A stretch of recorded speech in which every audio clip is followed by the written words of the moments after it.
On a souhaité appeler cette résidence The Mind, parce que The Mind, comme vous le savez tous, ça veut dire esprit en anglais. Et aujourd'hui, on voulait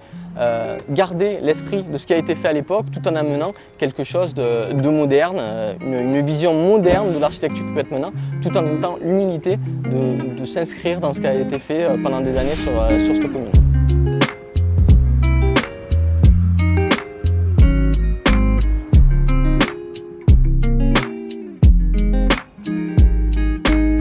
Inscrit sur le site de l'ancien casino de la Grande Motte. C'était pour nous très important de réussir à s'intégrer, d'apporter une touche de modernité, une touche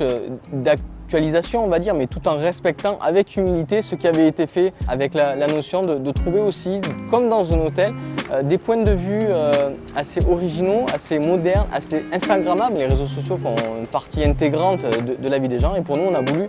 trouver au-delà de cette piscine, au-delà des spots d'espace commun, vraiment des spots identifiants dans cette résidence où les gens pourraient avoir le plaisir d'être passés par ici, de vivre ici ou d'être venus voir des gens ici et pouvoir poster sur des réseaux sociaux, sur Instagram.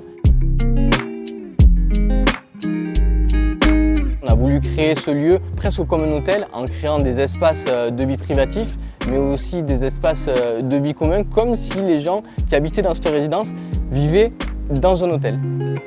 On n'a pas la possibilité dans le privatif de donner des services, donc qu'est-ce qu'on peut donner qui ressemble à un hôtel? Eh bien, ce sont des espaces communs que l'on a meublés, parce qu'au-delà de la piscine qu'on a mis en place, on a mis en place les transats, tout l'ameublement, tout le mobilier de jardin, on l'a mis en place à disposition des résidents et aujourd'hui ils vont pouvoir profiter de ce cadre comme s'ils vivaient dans un hôtel. Aujourd'hui on a 26 logements, 9 T2 qui se trouvent en rez-de-chaussée. Sur ces T2, on a des très grandes parties privatives extérieures sur lesquelles on a récupéré les pierres qui avaient été démolies lors de la démolition du casino pour retrouver un peu encore l'esprit des petites villas qui avaient fait baladure sur certaines zones de la Grande Motte.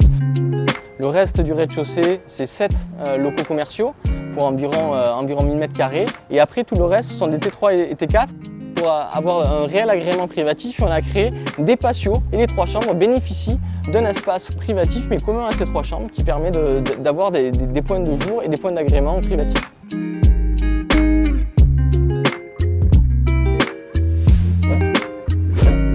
NG, depuis sa création, a toujours travaillé avec des architectes et avec des artistes parce qu'il y a une volonté de Cédric Gonzalez, le président d'NG Promotion, de penser que la réalité et la réussite d'une opération se fait dans un dialogue entre l'architecture,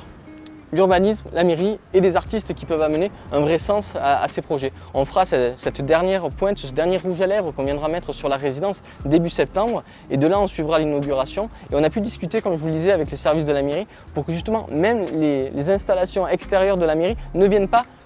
en opposition avec le travail qu'a fait l'artiste lumière.